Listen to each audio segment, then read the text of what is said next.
Okay, good afternoon and welcome back everyone to our options education webinar series. My name is Tony Zhang. I'm the chief strategist here at OptionsPlay. And today we're here to talk about a strategy that is one of my favorite strategies. And for those of you that follow us here on OptionsPlay, you know it's a strategy that we use fairly often. So today we want to break down this strategy, make sure you understand the best practices around this strategy, and know where to find the most optimal options credit vertical spreads, especially the ones that provide an edge in your favor. So let's go ahead and get started. But before we do, what we're going to discuss here today is purely for education and demonstration purposes. It is not a solicitation or recommendation to buy or sell any specific securities. So today we'll start off with just a broad understanding of what are credit spreads, just for those of you that are new, to make sure you understand how they're constructed, why we trade these credit spreads. And then we're going to go through two examples, a bullish and bearish example, just to make sure that you understand the construction and the motivations behind why you want to sell a credit spread. Then we'll talk a little bit about the optimal credit spread. How do you want to find the right expiration date, the right strike price for these? And then we'll give you a few different variations that we tend to see a lot of traders trade. How we find spreads that we consider optimal. How do we find spreads that perhaps are giving us an edge in our favor? And then how do we look at credit spreads that other people like to trade, and what risks and rewards you have with all of them? We're going to discuss a few different types of credit spreads. Then we'll talk a little bit about managing them, because it's one thing to get into the trade. It's a whole nother thing to figure out when to get out of the trade. So we'll talk through the rules that we have here at OptionsPlay that we follow when we send you the alerts for the daily play as to when we get out of a credit spread. And then I'll show you how you can also find credit spreads that have an edge in your favor using the tools that are available to you here at OptionsPlay. And then at the end, we'll open this up for Q&A. But the primary question that I want to help investors answer from today's session is, how can I find and trade the most optimal credit spreads? So we'll talk a little bit about what those mean and how you can find these using the OptionsPlay platform. So my name is Tony Zhang. I'm the chief strategist here at OptionsPlay.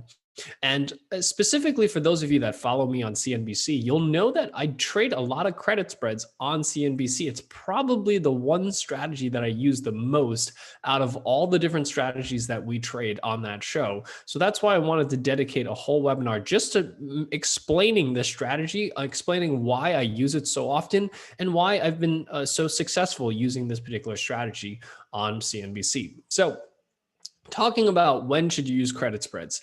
So, before we talk about what credit spreads are, I'll talk a little bit about when should you use it, because it's really quite important that it's not suitable for all environments. They're only suitable for certain types of environments. And generally speaking, they're great when you've identified a new support or resistance level and you believe the stock is going to rebound off of that support level, whether that support level is something like a moving average that you think the stock's going to bounce higher from, or perhaps you believe that the stock has broken below a support level and you think it's going to start moving lower.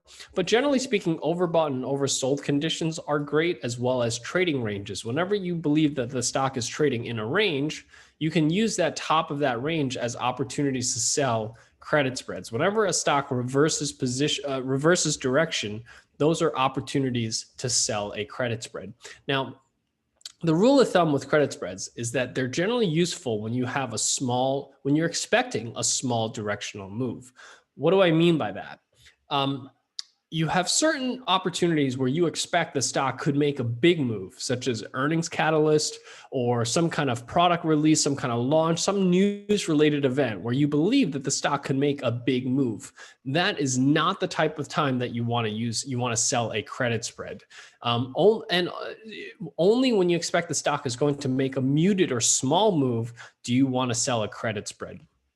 Now, it also is better in a higher volatility environment. So we'll talk a little bit about that during today's session. But generally speaking, when we're looking at credit spreads, higher implied volatility environments are optimal for selling credit spreads. And we're going to look through that in our examples when we look at some optimal credit spreads. So let's look at two examples, because I think that's the best way to understand this type of strategy.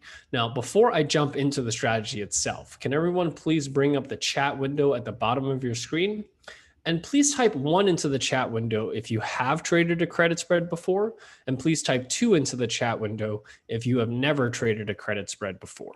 Okay, I see a lot of 1s, but I also see a fair number of 2s. So for those of you that have never traded a credit spread, we're going to go through a quick example so that you understand what this strategy and what the strategy is and how it's constructed.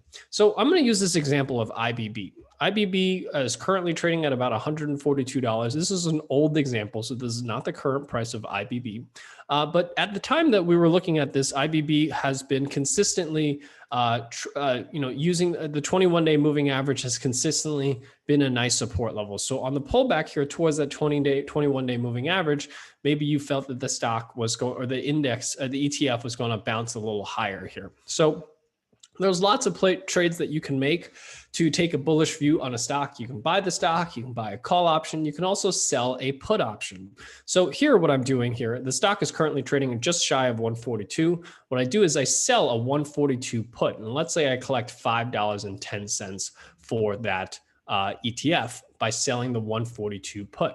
That is in itself a bullish strategy. This way, if IBB stays put, if it stays sideways, if it moves higher, I make money. Even if the stock goes a little bit lower, I can make money, because if I sold the 142 put for $5.10, my break-even price is effectively around 137 or so. So as long as IBB stays above 137, I'm profitable. This is a very forgiving strategy, meaning if the stock goes higher, if it goes lower, I make money. Only if the stock drops substantially do I lose money on this trade.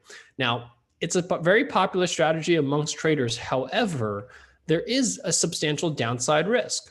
Granted, IBB as an ETF is unlikely to drop very sharply because there are 30, 40 different names in this ETF. But it is possible, if we're trading an individual stock, or if you're selling a put credit spread, a put, that the stock or the ETF drops substantially. And the further the stock drops, or the further the ETF drops, the more you have to risk when you just sell a put option. And not everyone is comfortable taking on that risk.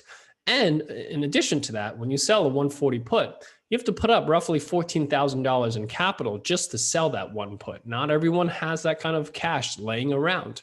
So what can you do? You can actually reduce the risk and reduce the margin requirement by buying a lower put. In this particular case, let's say I buy a 136 put, pay $2.95. What happens is I've reduced the premium that I'm collecting here by roughly $3. So my net credit, instead of $5.10, is reduced down to $2.25.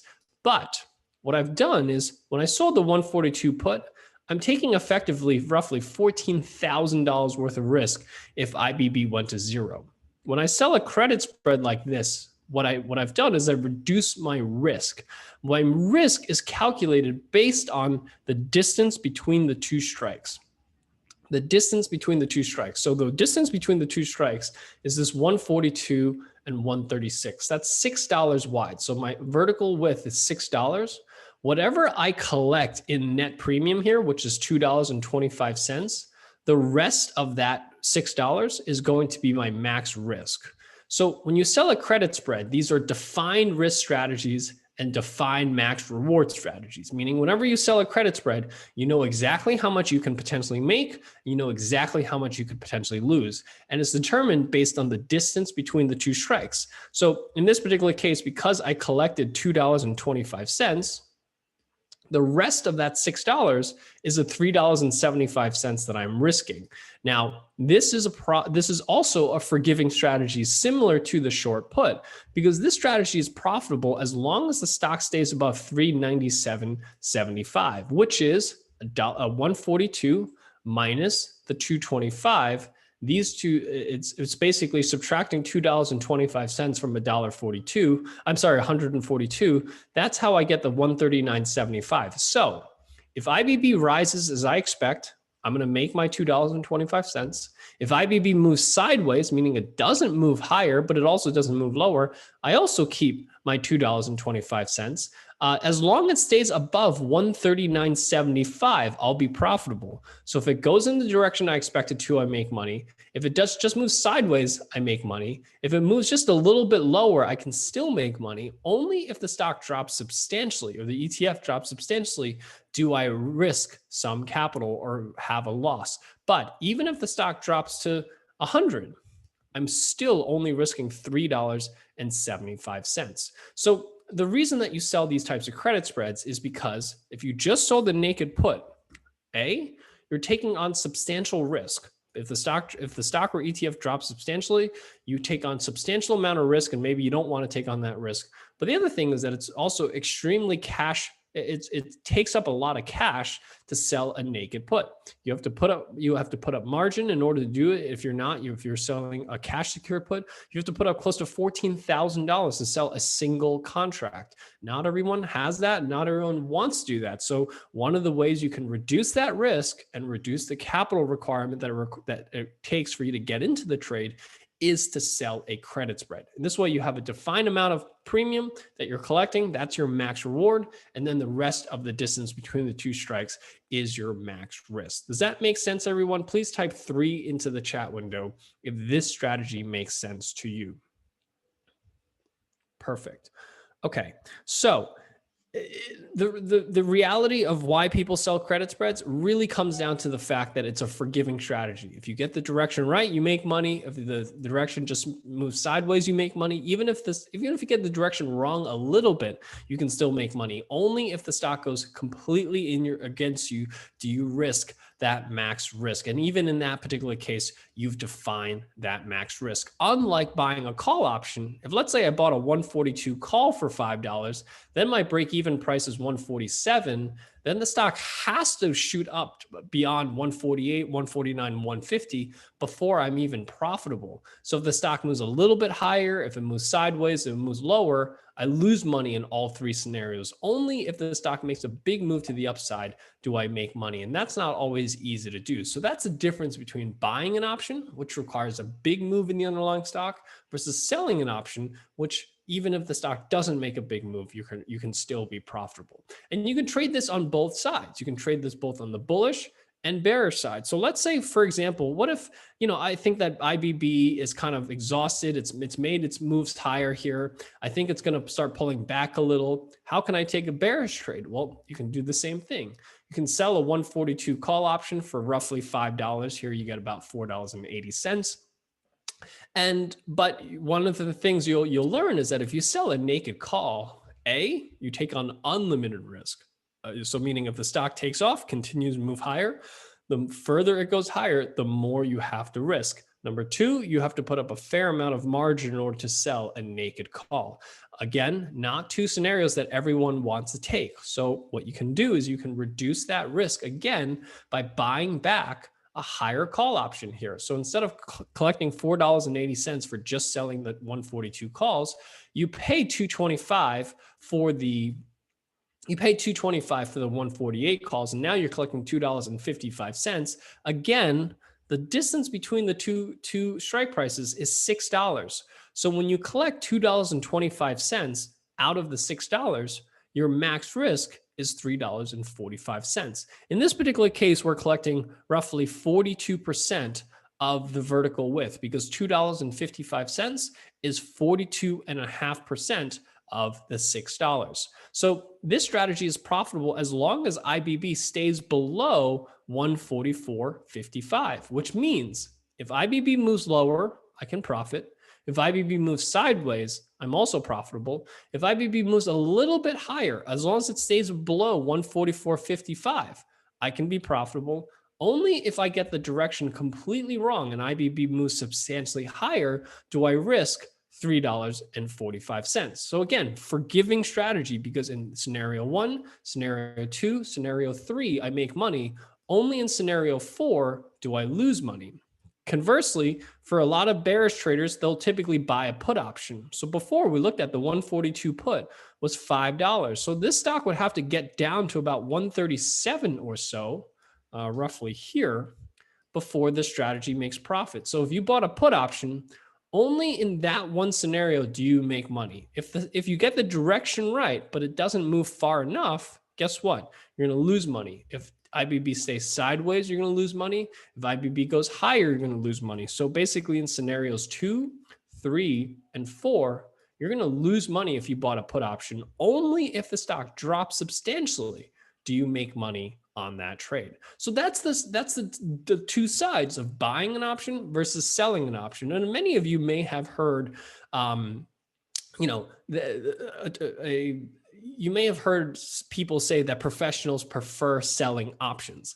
It really comes down to this, is the fact that probability, just from a pure probability perspective, you're more likely to be profitable selling options than buying options. But when you sell options, you have unlimited risk or a substantial amount of risk, especially if the trade goes in your favor, goes against you. And that's why selling credit spreads gives you the ability to sell options, but do so in a way with limited risk. Does that make sense, everyone? Please type 4 into the chat window if that makes sense to you. Perfect. Okay, see a lot of 4s. So let's talk a little bit about, now I just gave you some examples. Let's talk a little bit about, if you were to sell a credit spread, what are the optimal credit spreads? So when it comes to expiration dates, 45 days to expiration is going to be your optimal credit spread.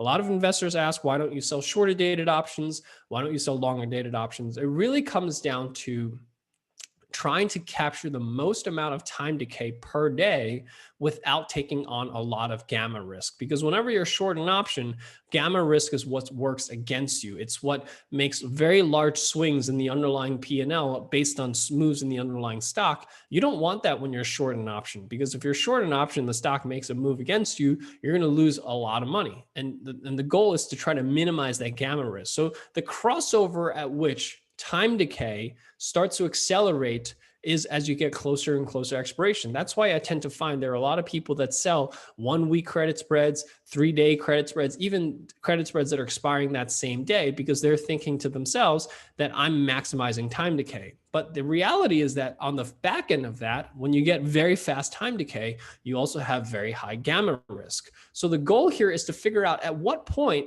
does the acceleration in time decay outweigh that gamma risk. So going out 45 days, you have very little gamma risk. You still have plenty of theta time decay per day. So that's why we start out selling 45 days out.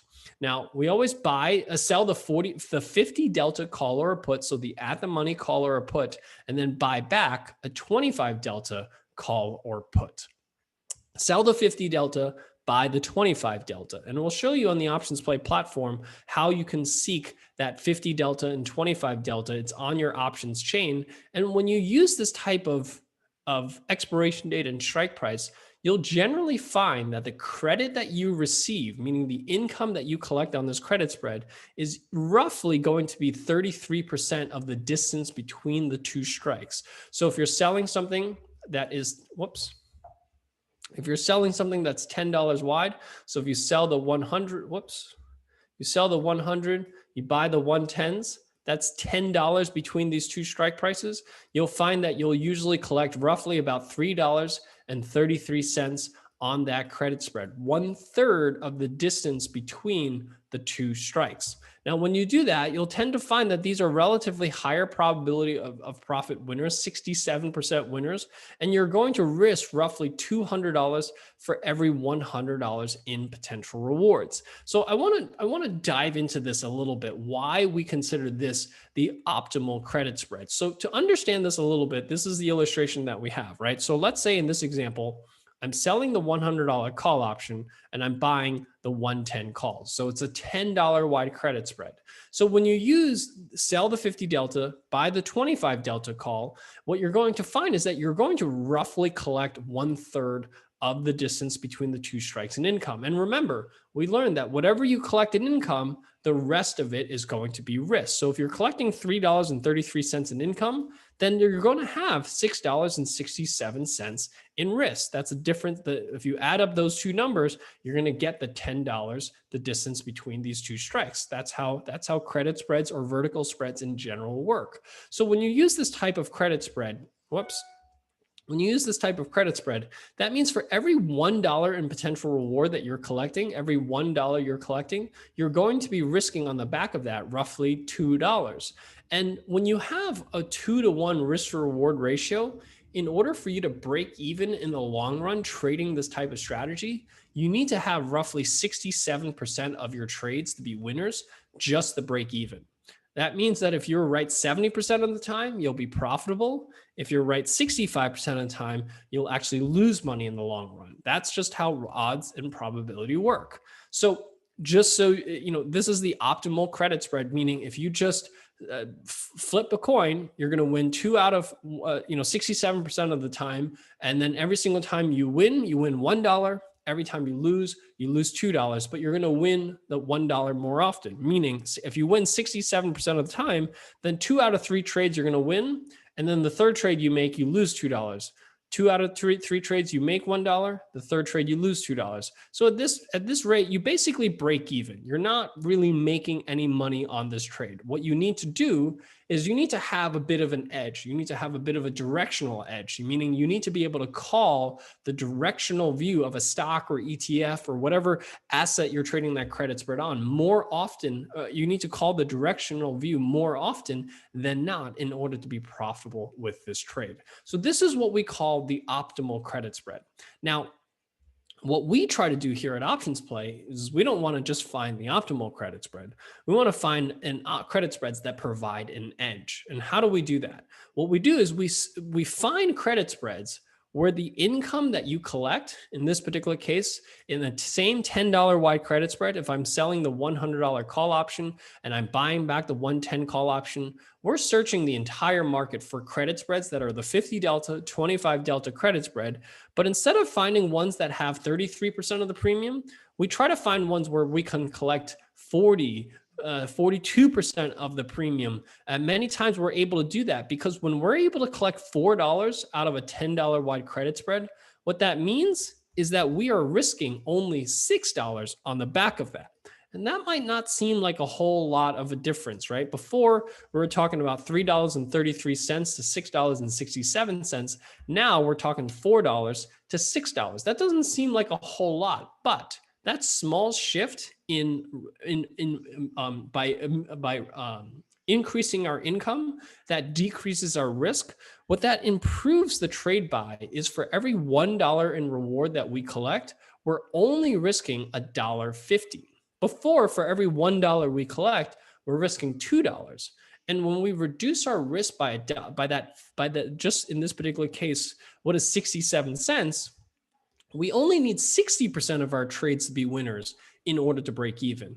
What that means is that if we're right 65% of the time on our trades, we'll be profitable in the long run. Only if we're right, let's say 55% of the time, will we be unprofitable in the long run. Does that make sense, everyone? Please type 5 into the chat window if that makes sense to you. So if let's say you make 2 trades and you win $1 each time, and the third time you lose, instead of losing $2, you only lose $1.50. Now you've net come out profitable because you've won $2 and you've lost $1.50. That means you have netted $1. And then you do that again. You net another $2 and then lose $1.50. You net another $2 and lose $1.50. And as you can see, if you use this type of strategy in the long run, you'll net out 50 cents each time and you keep making more and more money. That's the edge that we're trying to seek when we're using OptionsPlay and our technology to scan for these types of credit spreads that provide an options edge. And for those of you that follow me on CNBC, you might hear me all the time whenever I talk about credit spreads, about how I try to find credit spreads that collect close to 40% of the width. This is what I mean on that show, is I'm referring to finding these higher probability, trying to find these credit spreads that have a slightly better edge in your favor. And many times that edge might just be 10 or 15 cents, and it doesn't seem like much, but it makes a big difference in the long run. And the reason that I bring this up is because the most consistent question that I get from investors about credit spreads is not how do I find these optimal credit spreads? How do I find, credit spreads that give me the most amount of income so I can reduce my risk? The number one question that I get with credit spreads is, how do I find high probability credit spreads? How many of you have heard that, or how many of you have tried to seek high probability credit spreads? Please type yes into the chat window if you are a trader of high probability credit spreads, or if you've tried to seek it, and I totally understand why you would want to seek high probability credit spreads, because if you can win 80% of the time, 90% of the time, doesn't that sound great? That if I can win 90% of the time, I'll be profitable, right?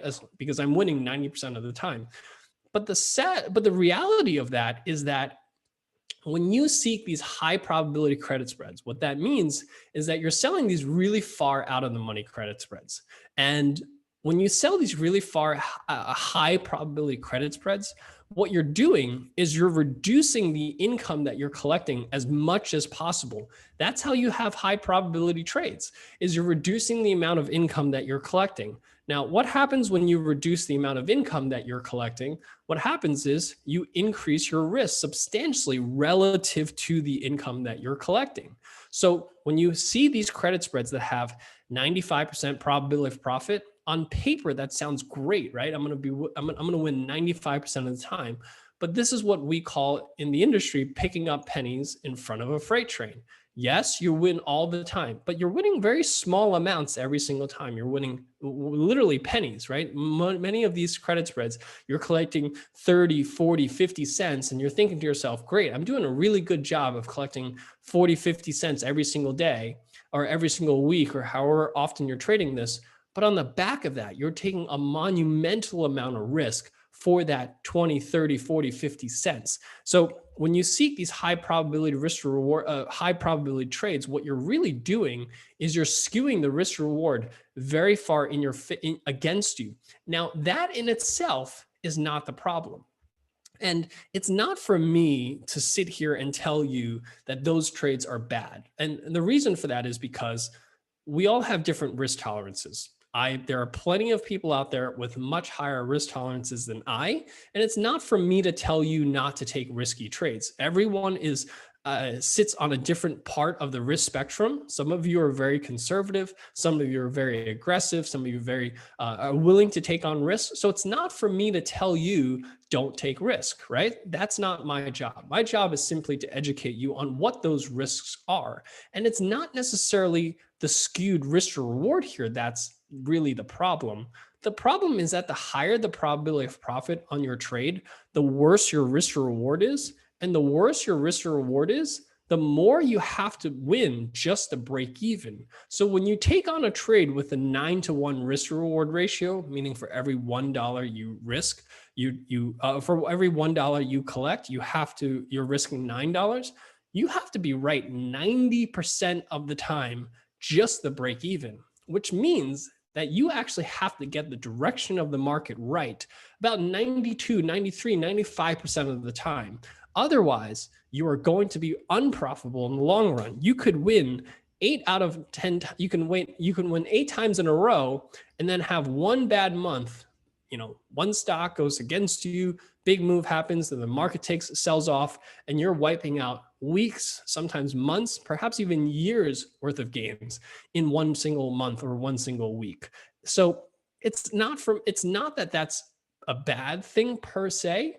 It's just, is that what you want for your trading? Do you want to win all the time and then have one trade that could potentially wipe out all of your gains, months of gains? And I know I've spoken to so many of you here. You guys have written to me. You guys have told me about experiences about doing these types of credit spreads, not really knowing the risks until you had one bad month that wiped out months worth of work. So I'm hoping for those of you that have not gone down this route yet, to hopefully this illustrates to you the risks of what you're doing when you sell these very high probability credit spreads, whether you're looking at iron condors or credit spreads or whatever types of strategies they are. There are plenty of them out there. Just understand that the higher the probability of success, the more you have to win, the more often that you have to win before you can be profitable with this type of strategy. So the 99% probability of profit credit spreads that you sell, you better be right on the markets 99% of the time. Otherwise, you will lose money in the long run. So that's the lesson to learn here with those high probability credit spreads. So I hope that by showing you the different spectrum of credit spreads, it gives you a better sense for not what's better or what's worse, but just what makes more sense for you. Do you want to be the type of trader that sees this type of risk profile in your portfolio? Like, is this the type of P&L you want to see in your portfolio? Or is this the type of P&L you want to see in your portfolio? For me, it's very clear. I'd much prefer to be in this type of category. I'd rather that when I have a bad month or bad week, it wipes out maybe the previous few weeks worth of work in one go, in a bad month, that I'm not wiping out weeks or months of work. Here, versus the other way around, you might look like a very steady and consistent trader, but all you need is one bad month to wipe out almost everything. So that's just my preference. Hopefully this illustrates to you the spectrum of risk and help you decide where you want to sit within that spectrum of risk. So let's talk a little bit about how do you find these how do you find these option strategies that give you an edge? So on a $10 wide credit spread, how do you find ones that maximize income and minimize risk, right? So, at least for me, that's what I'm seeking for on this type of trade. So actually, before we get to that, let's talk a little bit about managing these trades. We'll come back to how do you find these optimal credit spreads. So when it comes to a credit spread, it's a little trickier to manage credit spreads than it is to manage debit spreads. Debit spreads are fairly straightforward. Credit spreads require a little bit more work. It's not that difficult, but it requires a little bit more work because there are effectively 3 rules that could potentially trigger the exit of a credit spread. And those 3 rules are either take profit, a stop loss, and a days to expiration. Whichever one of these 3 triggers first, that is your signal to exit the trade. So the first rule to exit is when you've reached 50% of the max gain. That's when you want to take profits. The second rule is exiting at 100% of the max gain of a loss. So that's your stop loss level. And then the third one is if the trade gets to 21 days to expiration without triggering either the stop loss or take profit rule, you also get out regardless of how much money you've made or lost on that trade. Now, whenever we talk about exiting the trade, you can exit and roll it to the next month if you want to look for further gains. If you still think the directional view of that stock is still, you still agree with the original directional view, you can roll it, but this is always going to be the trigger at which you either exit or roll the credit spread.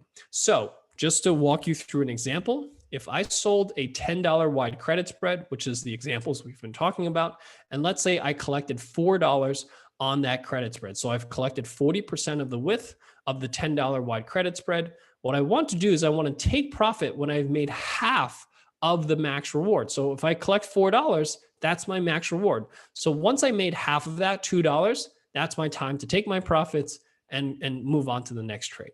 Now, if the same $10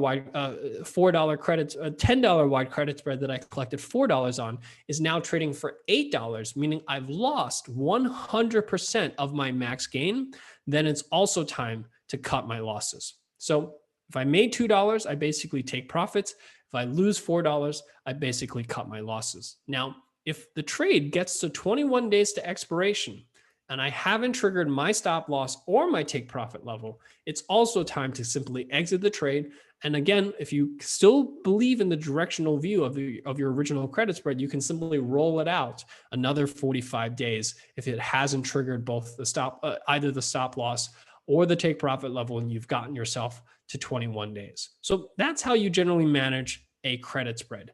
And for those of you that may not be able to sit in front of your screens all day long, I recently posted a video on Thinkorswim on how you can create a bracket order, a good till cancel bracket order to bracket a credit spread that you're selling. So I don't have the time to watch every single one of my positions every single day and figure out when it's time to take profits, when it's time to cut losses.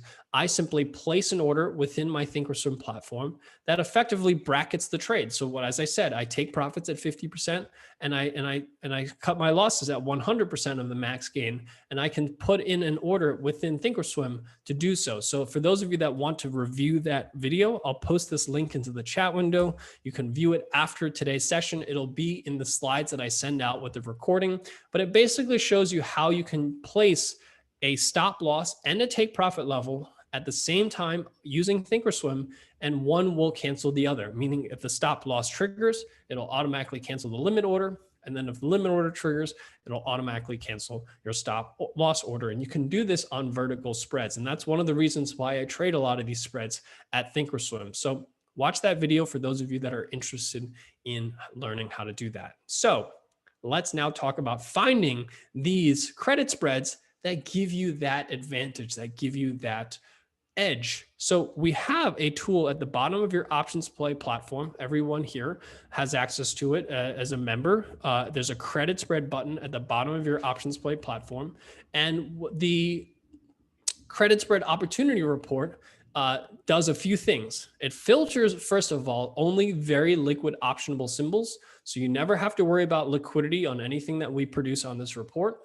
It is credit spreads that collect a minimum of 1/3 of the width, minimum of 33%, but most of the report actually collects closer to 40%. You can find, and it's actually sorted for you based on how much we collect as part of the width. The higher the percentage, the further it goes up on the list.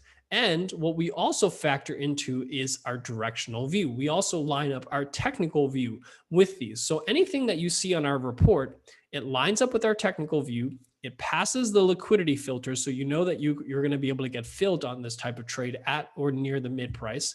And we've sorted it for you so that the ones with the most amount of edge are at the top of the list. And then you also have so you have the symbol and the direction, so you know what symbol and what symbol and which direction we have the bullish or bearish view. We show you exactly what expiration date, which strike price to buy and which strike price to sell. You see exactly how much premium we're collecting, what is the width, and calculated for you in percentage terms so that you can quickly see this APA bullish put credit spread collects 40% of the width. And then you also have volatility and earnings. So before I talked about the fact that credit spreads are most optimal in high volatility environments. It doesn't mean that low volatility environments are not good, because as you can see here, here's one on Fitch ratings. Its IV rank is only 7%. A lot of investors, when they see 7%, they walk away from that. They say, I'm not going to sell anything on it, but I'm still collecting 39% of the width.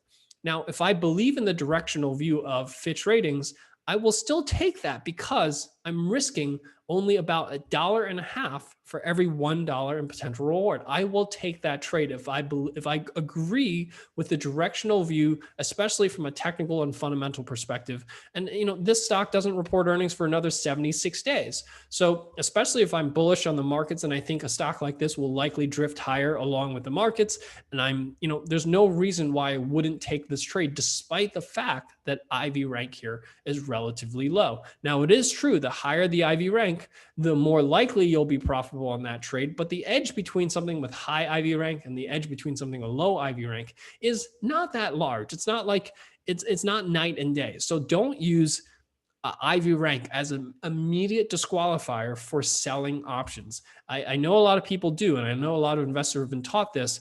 And for those of you that joined me yesterday with Tom Sosnoff, I love Tom, but it's one of my gripes with what he teaches. I understand that generally speaking, high IV rank is good, but low IV rank does not disqualify you from selling premium on a credit spread. So let's just take a look at this report. This was a report that was generated right before today's session here. I don't trade Palantir very often. I don't love the stock. I don't love the fundamentals of that stock. But right now it collects 43% of the width. interesting enough to look at. But Palantir also has not traded very long, so we don't calculate an IV rank on it. Twitter is one that I'm more familiar with. It's one that I trade fairly often. So let's just take a look at Twitter here. This is a bullish trade here on Twitter. It's telling me to sell the 67.58 put credit spread that expire on April 30th. That collects $3.74 on a $9 wide credit spread, which is 42% of the width.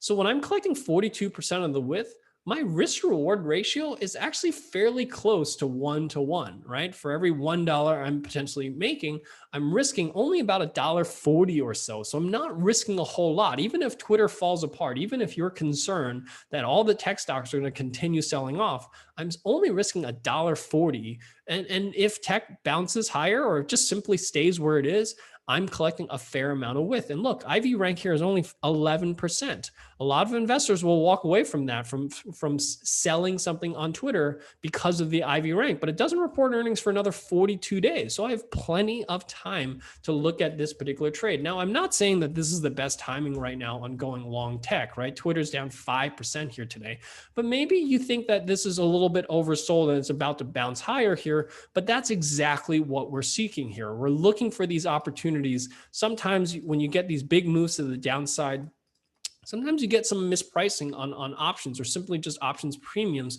are favorable for this. So if I sold the 67.58, what was it? 67.58. Yep. As you can see here, I'm collecting $3.60 on a $9 wide credit spread. So again, $3.60 divided by $9, that is exactly 40%. So that's how I'm able to collect a credit spread. So if I get a bounce higher here, so even though Twitter is down 5% here today, if I do get that bounce, that I'm able to reduce my risk. And even if it continues to move lower here, I'm only risking $1.50 for every $1 that I'm collecting. So this report takes all of the work from figuring out what symbols are most liquid, what IV rank is, finding the credit spreads. It does that work for you. It applies exactly what I taught you: the 45 days, the 50 delta, selling the 50 delta strike, buying back the 50 delta strike. It does all of that work for you, and it does it across all liquid symbols. Every single hour this report runs across all liquid symbols, and only shows you the symbols out of the few hundred symbols there are, only shows you the ones where you're collecting at least 1/3 of the width. If you're collecting less than 1/3 of the width, it throws it out of the report. If it doesn't agree with the directional view, it throws it out of the report. If it's not liquid, it throws it out of the report. So out of the 4,200 symbols that you can trade options on, look at how the list only has 17 ideas here for today, for this particular hour. It filters out 99.9% of the optionable universe for you, and only provides you with credit spreads that meet these requirements that we refer to here today. So this tool allows you to find these opportunities. Like I said, it's at the bottom of your OptionsPlay tool. Click on the click on the credit spread link here at the bottom of your OptionsPlay platform right here. And when you click on that, it generates this report. This is a report that generates every single hour. So between about 10:20 a.m. and 3:20 p.m., this runs every single hour. You can go to this link. You can click on that link at the bottom of your platform, brings up this page, and it refreshes every hour, and will give you the credit spreads that provide the highest amount of edge in your favor. So with that covers what I wanted to share with you here today. I hope that this was helpful in, number one, educating you a little bit more about this strategy, because it is a more advanced strategy. There's a lot of nuances to this strategy, and I completely understand why investors seek the exact opposite of what I believe is to be the optimal option strategy, which are those really high probability credit spreads that sound really good because you can make money 95, 99% of the time. But in reality, you have to be also right 95, 99% of the time in order for that strategy to be profitable in the long run. So today, hopefully illustrate to you why I don't seek those trades and why I seek these particular types of trades, and how you can leverage our technology and our platform to find them for yourself and replicate the same trades that I make on CNBC that I find. And again, this is by far the most profitable and the most common trade that I make on CNBC. There's a reason that I trade these very often, and it's because of all the things that I showed you here today. And here's a way that you can replicate that here as well. So with that, thank you so much for our members for supporting us, allowing us to continue to do this. If you are currently on a free trial, once your free trial is up, I hope that you can consider supporting us and allowing us to continue to do this, and so that you have access to these tools and these reports for your own. Membership is only $75 a month or $500 a year, and you can subscribe using this link here on your screen, trade.optionsplay.com/member. And if you have not signed up for a free trial, you can do so at optionsplay.com. Have access to everything for 30 days. Try it out before you start your membership. So with that, thank you so much for your time here today. What I'll do at this point is I'll open this up for Q&A. There is both a Q&A section and a chat section. So please, if you could bring up the Q&A section, which is at the bottom of your screen, I will answer questions out of the Q&A section, not the chat section. So please, if you have a question, post it into the chat window. And once again, if you're interested in placing a bracket order, which I recommend for those of you that are not glued to your screens all day long, especially in a fast moving market, you want to make sure that you have orders put in place for both stop losses and take profits. It has recently been brought to my attention that most brokers do not support OCO orders, bracket orders like this for option spreads. I was actually a little surprised to find that out, but it does seem to be that case, because after I posted this video a couple of weeks ago, I got a lot of people reaching out to me saying, how do I replicate this at my own broker? And I said, contact your broker. I'm sure they have it. And I was surprised to find the number of people who got back to me and said, my broker doesn't support this. So this is one of the reasons why I do trade a lot of my spreads at Thinkorswim, is because of this ability to place an order and know that I'm protected on both sides through a stop loss and take profit order. So with that, let's take a look at some of the questions here from today. How often will someone be assigned in your IVB bear call example? So here's the thing, Chris. The reason that we rolled this out 21 days from expiration is because your risk of being assigned early more than 21 days from expiration is virtually zero. I can tell you that I've been trading credit spreads for a long time, and I have never been assigned because I'd never hold them to below probably 14 days. That's probably as low as I'll ever go. And even at 14 days, your risk of an early assignment is virtually zero. So that's why we rolled this so far out. You never have to worry about early assignment. Tony, I like the new slides. They really help make things clear. Question, when is the optimal time in the 45-day to roll a losing credit spread? So the losing credit spread is if you've lost 100% of the max gain, close it out and roll it if you want to hold on to it. Or if you're at 21 days to expiration and you haven't hit that 100% stop loss level, also roll it on a losing credit spread. Michelle is saying, hi, Tony. On your daily play trade idea today, you sold a credit spread on DHI, 36 days versus April 30th, 43 days. Is there any reason you selected 36 days? So Michelle, I mean, you have a choice. So sometimes I tend to find that the 45-day weekly option, the spreads are pretty wide and they're not traded just actively enough yet. DHI is not as liquid as if we're trading like Apple or Facebook. So that's why I chose a 36-day option here on DHI. But usually we can find enough liquidity in the 45-day option. DHI is somewhat liquid. It's not very liquid. That's why I chose to use a slightly lower trade. But 30 to 45 days, anywhere in that window is suitable for a credit spread. Grace is saying, hi, Tony. I still have a month until my credit spread expires. I did not take profit yesterday. P&L was 25% yesterday. Now my portfolios basically sit there. Nothing has changed. Should I wait to roll my position earlier? No. I mean, Grace, the reality is that when you hold on to a credit spread, you're going to see swings from day to day. I understand for a lot of people who are long the markets using through a credit spread. Today was not a particularly good day. It really depends on whether you think markets are going to correct lower or not tomorrow morning during the Friday market outlook session. I'll be addressing some of that. And so if you want to come tomorrow morning, you'll be able to do that. You'll be able to do that during that session. How many trades are we typically required to make in a year to be profitable in a year?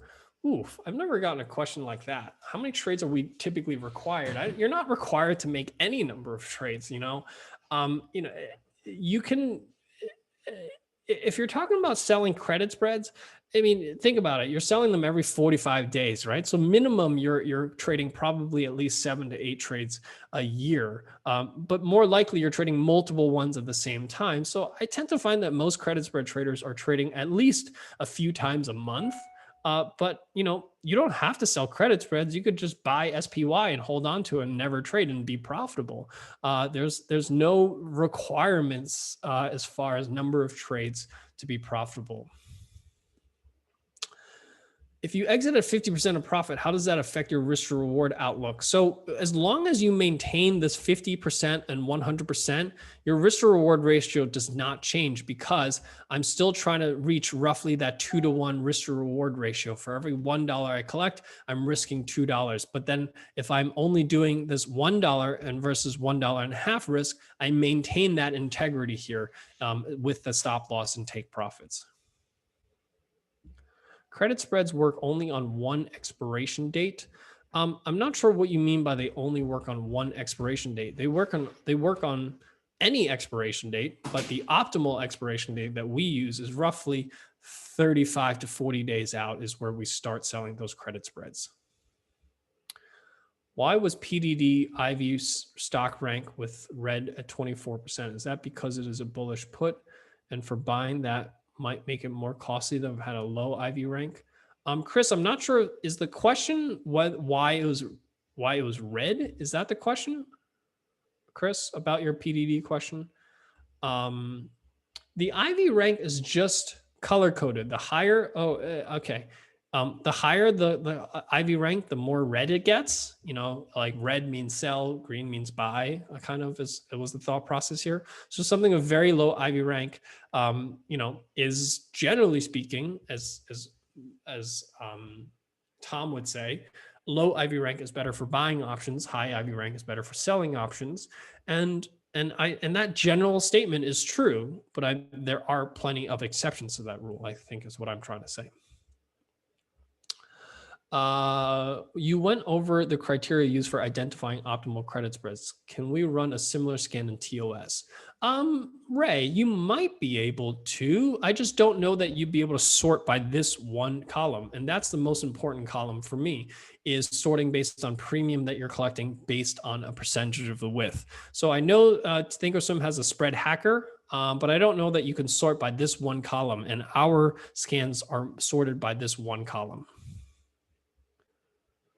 Can you explain why I should not be concerned selling a put that's already in the money as part of a credit spread? For some reason, I can't get my head around that. First of all, one, we're not selling puts that are in the money. We're selling puts that are at the money. And number two, I don't think you should sell an in the money put. That's not what you should ever do.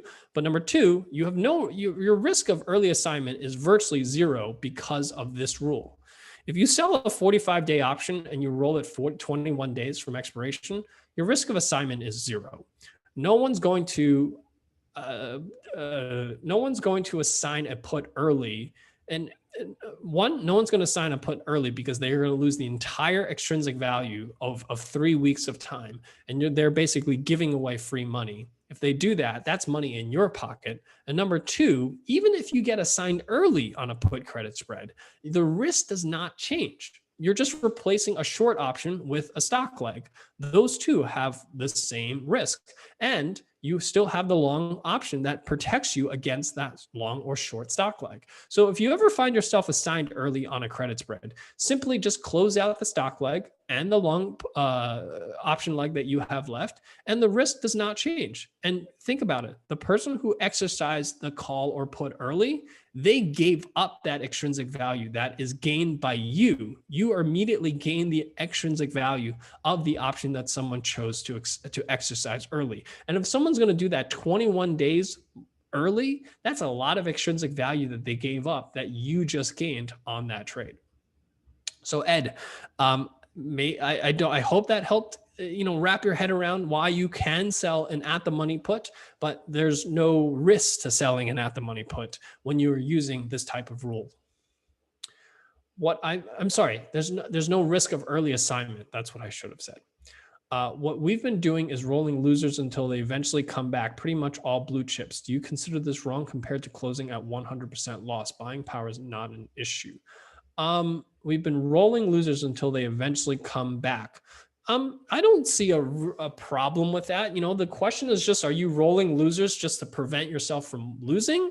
Or are you rolling a loser because you actually think that stock is bullish? Those are two different things, right? So if you're no longer bullish on a stock, why are you rolling it and continue to take on downside risk? Because every time you roll it, you're still taking on more risk, Joe. So I would ask yourself, if you weren't already in a losing trade, would you establish a new credit spread on that stock? If the answer is no, then you should not be rolling it. Only if you said to yourself, if I wasn't already in a losing position, I would certainly establish another credit spread right now. Then it makes sense to roll, right? Because that tells me that you're bullish on that stock. But if you're just rolling 4 or 5 months in a row because the stock keeps moving down and you don't want to lose, that's a poor reason, in my opinion, to roll it. Only if, and this is where this trading psychology part comes. A lot of investors just don't want to take a loss. And I understand why you don't want to take a loss, right? No one wants to take a loss, but it's sometimes better just to accept the fact that you were wrong on a trade and move on to the next one than continuously take on more and more losers until you kind of get yourself back to break even. That's my view on that. You end up spending a lot of months toiling over a losing position, hoping to get yourself back to break even, when you could be spending that time finding new stocks that you're actually going to be profitable on or excited about at trading, as opposed to constantly trying to roll these losers. So that's my view. That's why I don't roll my losers. That's why I don't hang on to losers, because I'm just better off spending my time looking for new opportunities. And someone just asked, what's my view of repairing a trade? That's the same thought. Ask yourself, if I wasn't already in a losing trade, would I be establishing a brand new credit spread on this particular stock again? So let's say I sold a credit spread here on XLE, right? Here, I'm going to bring up a chart here of XLE because XLE just made a big move here today. Whoops. Let's say I sold the credit spread here on XLE. Let's say I sold the 49.46 credit spread, right? Let's say I did that, and because I think XLE is going to bounce higher. But let's say 2 months, a few weeks later, XLE is back down to 44. So you can say to yourself, okay, let me roll it down to the 44.40 credit spread again, because I've lost money on that trade and I want to get myself back to break even. Well, the question you should ask yourself is, if I wasn't already in a losing trade, would I be establishing a brand new credit spread here right now? If the answer is yes, if you're saying, okay, I think it's near a support level, it makes sense, I would put on a credit spread right here, then go ahead, right?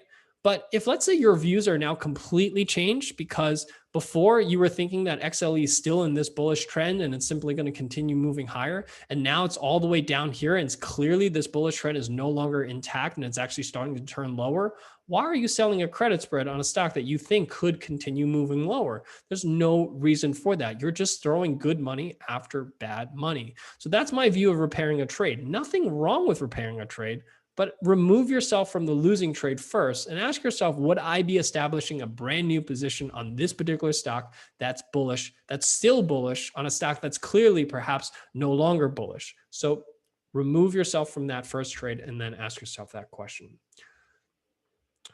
What is the optimal pop you look for in a trade? There isn't, in my opinion, an optimal pop. The optimal strategy is the one where you maximize the income. right? The more you can maximize the income, the less risks you take. So the more income that you collect, the less risk you take. And actually, the higher the income, the lower the pop. I actually seek credit spreads that generally have lower pops, because the lower the pop, the less frequent that I have to be right in order to be profitable. The ones with really high pops are the ones that require you to be right 95% of the time just to break even. I don't want to have to be right 95% of the time just to break even. That's impossible. In the long run, it's possible to do that in the short run, but it's impossible in the long run. So that's why I actually choose credit spreads with lower pop. But that's just the factor of the fact that I'm selecting credit spreads with very high income that have lower risk. Why is it sometimes hard to get filled on selling some verticals or iron condor, wide spreads, low open interest? For example, I tried to sell a FedEx iron condor before earnings, but even though my offer was the same as the mark, I couldn't get filled. Well, Crystal, there's your problem. If your offer is the mark, then I don't expect that you would get filled, because the mark is effectively fair value. You have to give the market maker something, right? That's like saying, it's like walking onto a car dealership and saying, I know you got the car for $25,000, but I want to offer you exactly $25,000 for it. No car dealership is going to sell you a car for $25,000 if they bought it for $25,000. So you have to offer them something, $25,100, $25,200, $25,300. Work your way out, right? FedEx is a pretty widely traded name. Liquidity is not an issue, especially if you're trading a spread like an iron condor. The net delta on it is relatively low. Market makers are not going to have a problem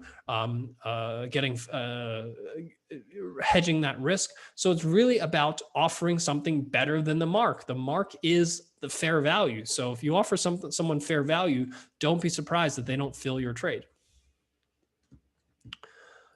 Tony, can you clarify, is the higher gamma risk for non-45 day only when they're shorter than 45 days? So Dean, gamma risk accelerates as you get closer to expiration. I'm going to try to bring this up here. Give me 1 second.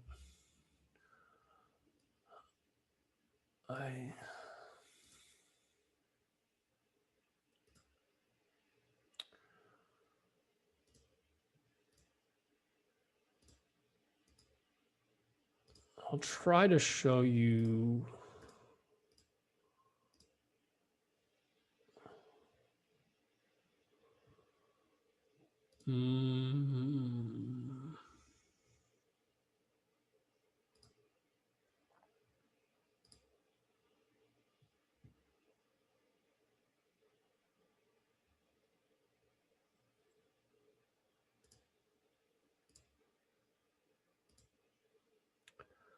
I'm trying to see if I can get you guys, show you what a gamma risk looks like. So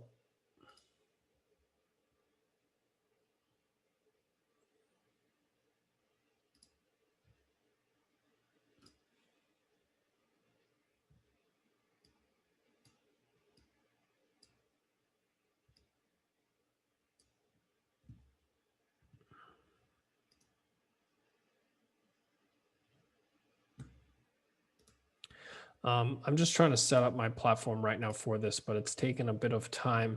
So maybe I will set up a separate video on this just to show you what gamma risk looks like. But to some degree here, let me see if I can show you this.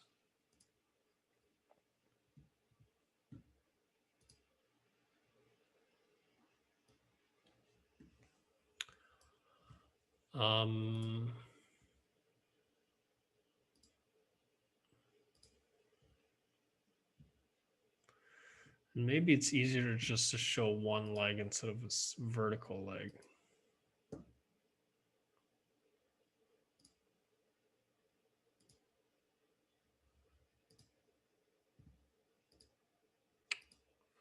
The platform does not like to.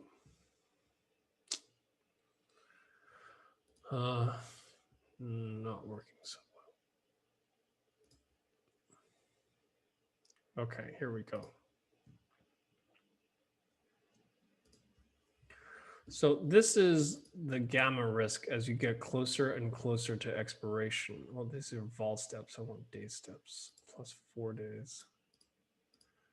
So as you can see, as this put option, this is a short put. And as I get closer and closer to expiration, notice how the colored lines, as you go further down the colored lines, the higher the gamma risk becomes. Um, sorry, this is P&L open. Let me show you gamma. So as you notice how as I get further down, as I get closer and closer to expiration, the gamma risk of my short put gets higher and higher, especially around the 120, because this is selling a 120 put on ARK. And as I get closer and closer to expiration, notice how extreme the gamma risk gets. Basically, my P&L will either go from my gamma either goes from very zero to very, very negative to back to zero very, very quickly. And the closer I get to expiration, the more extreme this gamma risk gets. So and gamma risk just accelerates as you get closer and closer to expiration. So what we're trying to figure out is, this is your theta on the other hand. Theta, as you get closer and closer to expiration, theta also accelerates here to the upside. So the question is just, at what point does the gamma risk acceleration outweigh the theta risk that you have as you get closer to expiration? And that trade-off happens around 14 to 21 days. So that's why we roll these credit spreads 21 days from expiration, is because what we're doing is, while we're trying to maximize theta, we're trying to minimize gamma. And we're trying to figure out that trade-off between the two. And 21 days happens to be that trade-off. Will you be adding that report to the TSX platform? So Julie, yes, we are actually talking to TMX about adding that credit spread report for Canada. What is your best time to trade the strategy? In the days of electronic market making, I don't believe there's ever a good or bad time to trade. As long as you avoid the first, I would say 10 seconds of opening and maybe the last 10 seconds before closing, there really isn't a bad time to trade.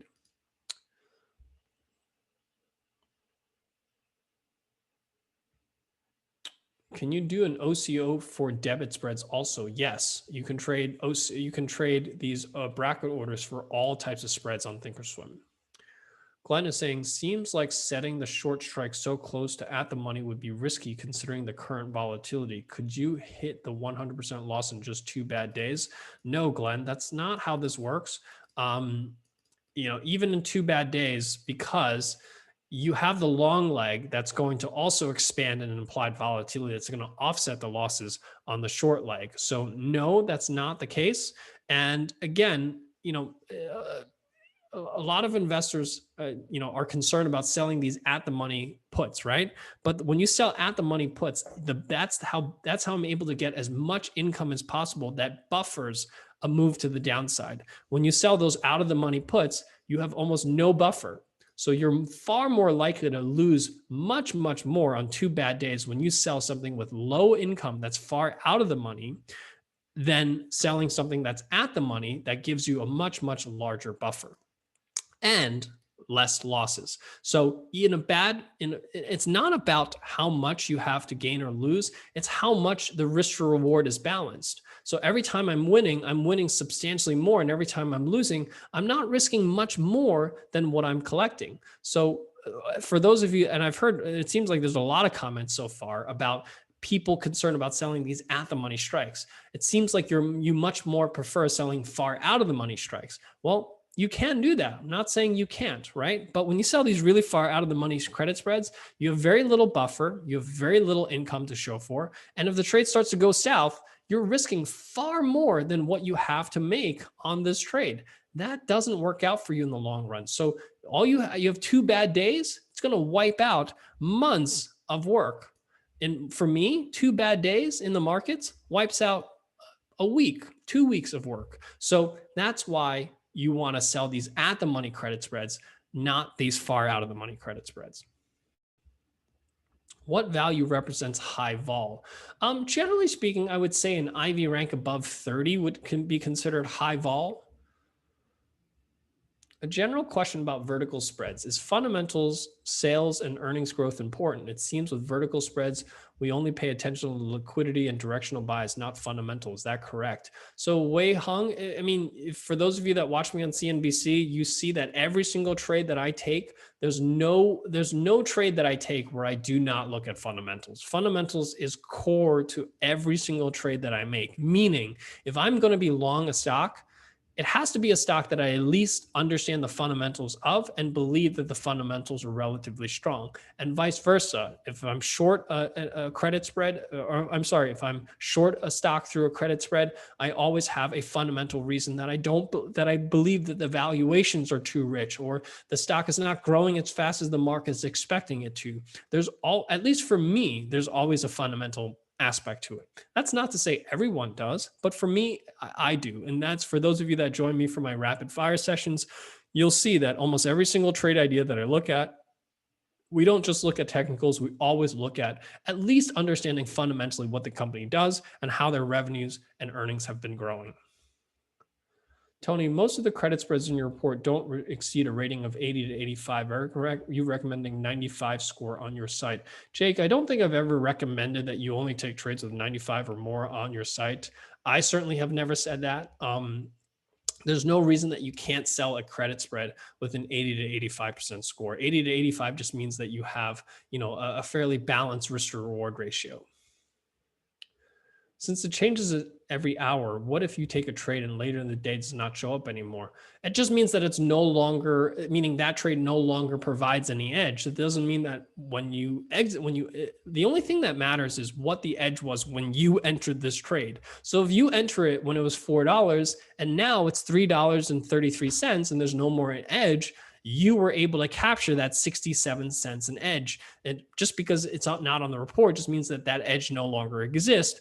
But if you traded it, you capture that edge.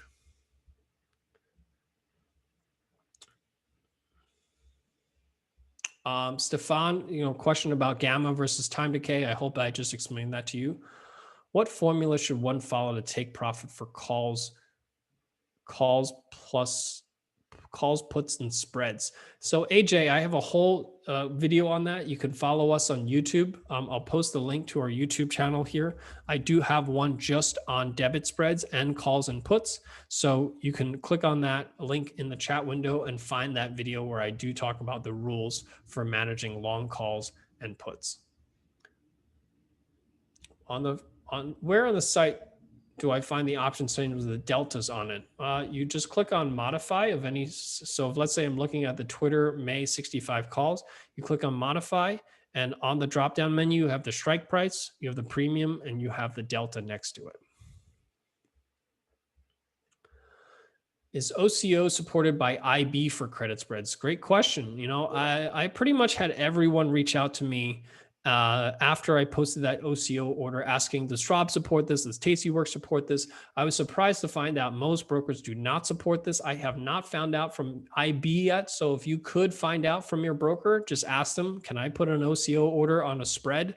They'll usually tell you yes or no. I'd love to hear back from you. And you can post that into the comments of that video, the OCO order video. Just let me know what broker you currently trade at, whether they support OCOs or not. I think a lot of investors would love to hear that from investors to see which brokerage firms do support that order type.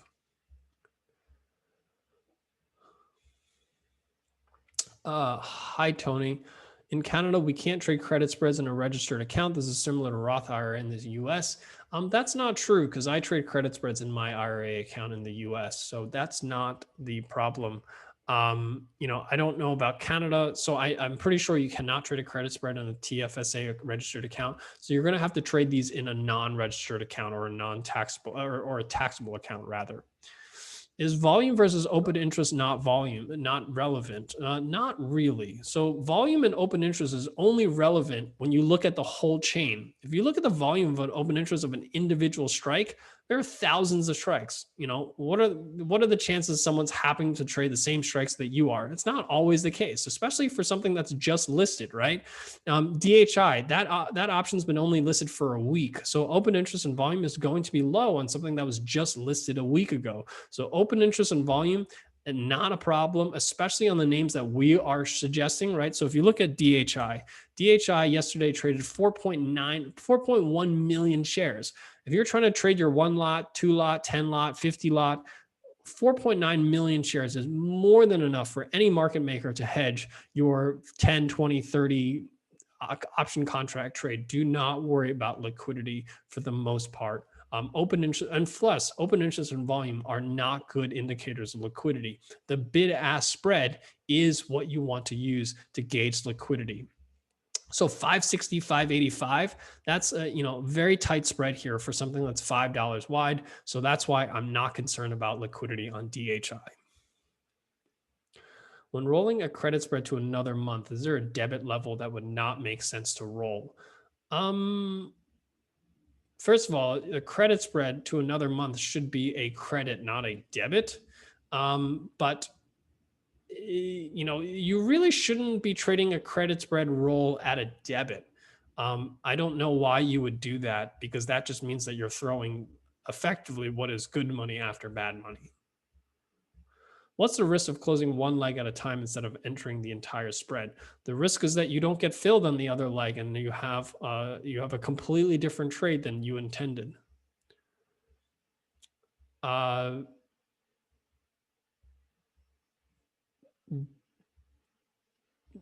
do know that Tastyworks does not support OCOs on credit spreads. Does the statistics for probability and risk reward work best, more reliable if you mechanically follow exits to the letter? Yes. I mean, generally speaking, any trading strategy works best when you follow the mechanics to a letter. I don't know any strategy that works better when you don't follow the rules. Can you place a limit short stock position instead of a long put as a protection? Can you place a limit short stock position instead of a long put as protection? You can, James. You can be short and long the stock at the same time, but I don't know why you would ever do that, because you would have to pay margin on the short stock position. Why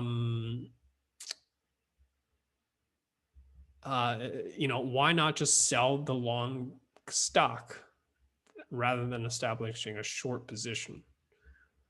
Do you plan to offer a class about managing debit spreads? Chuck, we already have videos on managing debit spreads on our YouTube channel. So I posted that link into the chat window. I recommend that you take a look. Are there rules for rolling the credit spread other than the 21 days?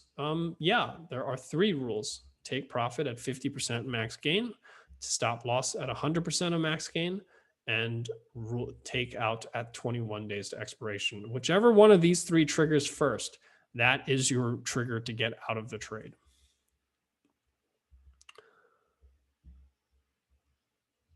Julie, like I said, Tastyworks does not support OCO on spreads. Tan May, Tony, thanks for doing this. I appreciate this. Is this strategy also applicable to trading NDX options as far as the strikes expiration dates and credit goes?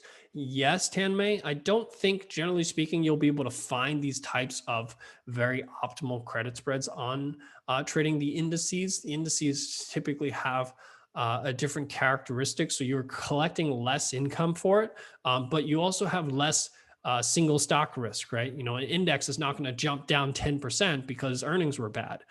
So that's why on index options also have a benefit of tax benefits.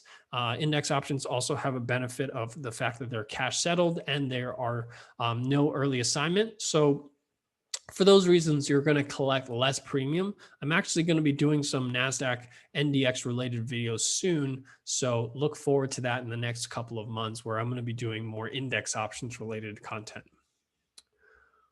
Do you apply the same rules regarding when to close trades for simple calls and puts? Simple calls and puts are easy. You cut losses at 50%, take profits at about 75 to 100%. Also, again, I have videos on my YouTube channel that you can look at for those strategies. Can you explain why and how gamma expands in the last 21 days to expiration? Bill, I can, but it's a little bit more complicated than, you have to have a better understanding of basic calculus and derivatives to get into that kind of math. But hopefully at least you can watch the recording that I just showed that just gives you a sense that the gamma risk accelerates as you get closer to expiration. Ken, send us an email at info@optionsplay.com and we'll take a look at your account for you, Ken, about missing the emails. Similar to 21 days to expiration, what would you suggest for a weekly trade? I'm not sure what you mean by what would I suggest for a weekly trade, if you don't mind clarifying, Sanjeev.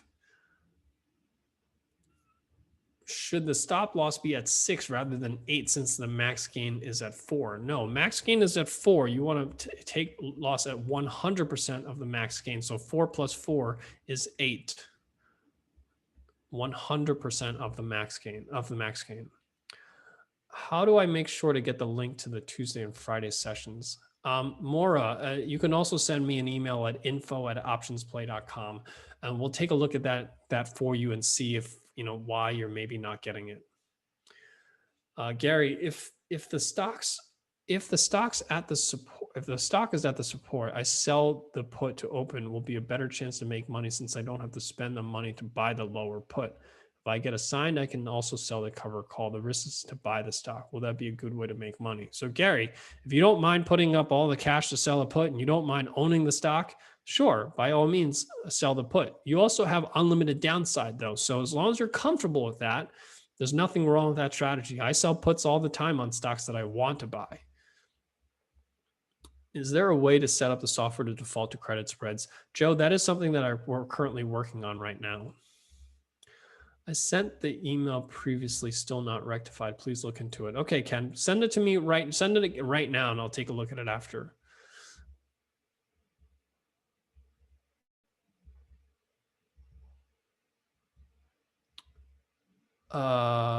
Mark is saying in the daily DHI put with the buy the 80 strike, sell the 86.5 strike, and notice the target price was 101.15. If you held DHI until it reached 101.15, wouldn't you get assigned?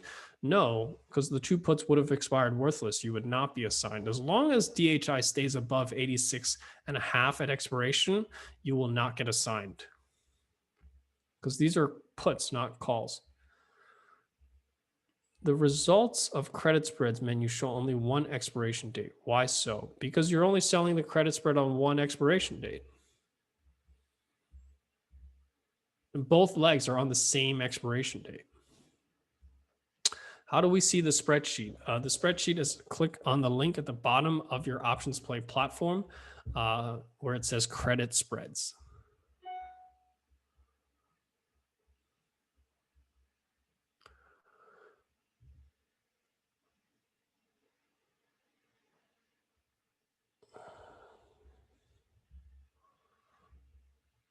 Irina, if you don't mind sending me an email separately at info@optionsplay.com regarding your question on Thinkorswim. For those of you that have not entered DHI, if you have not entered it yet, I don't know that you necessarily want to enter right now.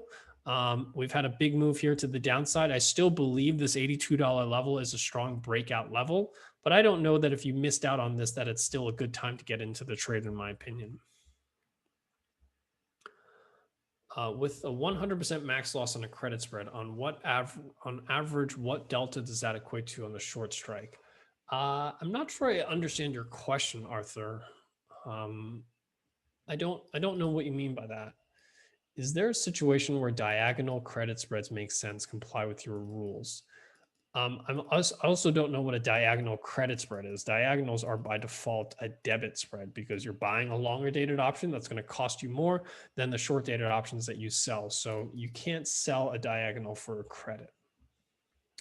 High volatility tomorrow, triple witching Friday. Ken, the data clearly shows triple witching hour, quadruple witching hour. Volatility is actually statistically slightly less on those days than on regular expiration dates. Why not sell an in the money put if it's deep in the money and not holding to expiration? Because deep in the money puts have very little extrinsic value. There's no point in selling something if you're not collecting extrinsic value. That's why we sell at the money. At the monies have the most extrinsic value. That's what you're trying to capture here when you're selling an option. So that's why you want to sell those at the money options that have elevated extrinsic value. That's really what we're searching for when we say finding a credit spread with a optimal. When we search for these are the ones where the at the money strike prices have very high extrinsic value. That's what we're trying to capture here. What we're trying to find is the difference between at the money strike prices that have very high extrinsic value and then paying fairly little for those out of the money options to offset our risk. Whenever that skew is in our favor, that's when we have something that has these 43, 42, 40% premium of the width collections. That's how that works. Lori, what indicators do you have on your charts? I'm actually going to be doing a video soon on this, but it's basically an RSI and a Chaikin money flow and two simple moving averages. Very simple charts. I don't like to keep my I don't like to overcomplicate my charts. If the position is at 100% loss, why wouldn't it be held until or closer to expiration in hopes it might gain some profit back? So just to clarify again, this is not 100% of the max loss. This is 100% of the max gain. So you're not at max loss yet. This would have to expand to $10 to get to max loss. So I'm basically saving myself from losing another $2 in this particular case. So it's not 100% max loss, it's 100% of max gain, two different things. Okay, I've tried to answer as many questions as possible, but I am at the end of my time. I just want to again say thank you so much to everyone for supporting us and allowing us to continue doing this. I really hope that this was helpful in giving you a better understanding of these strategies, why we seek these very specific strike prices and expiration dates on these types of strategies, and at the same time, help you understand if you chose something different, what your risks are and what you can expect. So with that, thank you so much. Hope you have a great trading day. And again, for those of you that are currently on a free trial, to support us, you can sign up by clicking on the link here on your screen, which is trade.optionsplay.com/member.